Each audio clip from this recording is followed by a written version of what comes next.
Some diseases are spread by blood-to-blood contact. They include hepatitis B and HIV. Although these diseases are rare in childcare, they do occur. In order to protect yourself and the children in your care, you'll need to use very specific infection control measures whenever you come into contact with infectious materials. Children are active, and injuries that bleed like scrapes and cuts are common. You'll need to treat their injuries and clean up afterward. Safety precautions relating to blood should be used regardless of whether or not the individual appears sick. Take these same precautions every single time you deal with potentially infectious materials. Be especially careful when treating cuts that bleed or touching bodily fluids contaminated by blood.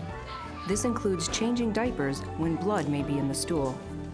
The potential for blood-to-blood contact also exists when cleaning up blood spills or in any situation where there is a potential or actual contact with blood.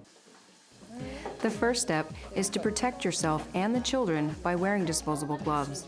Children must never be denied care if gloves are not immediately available. In an emergency, substitute a thick layer of cloth or towels as a temporary barrier. This will not only provide protection for you, but may also limit the surfaces contaminated by blood. Provide appropriate care for the injury or situation. Next, take off and discard the dirty gloves, and then put on clean gloves. Using the bleach solution for diapering and contaminated surfaces you prepared earlier in the day, clean and sanitize the affected area. Wearing gloves is not a substitute for hand washing. Remove your gloves by pulling at the palm and stripping off the glove. Touch dirty surfaces only to dirty surfaces. Ball up the first glove in the palm of the other hand. Use the clean hand to strip off the glove off of the wrist, turning the glove inside out. Touch clean surfaces to clean surfaces.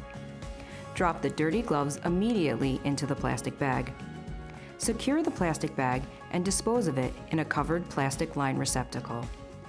Gloves must never be used for more than one child or saved to use with the same child again. They must be discarded after each use. Wash hands thoroughly. Put on a new pair of gloves. Clean and disinfect the area thoroughly using soap and water, and then with the bleach solution for diapering and contaminated surfaces. Blood spills can happen during outdoor activities, on the playground, during walks, or during diaper changing. Be sure to keep extra gloves in your first aid kit, the diaper changing area, and in other places throughout your program.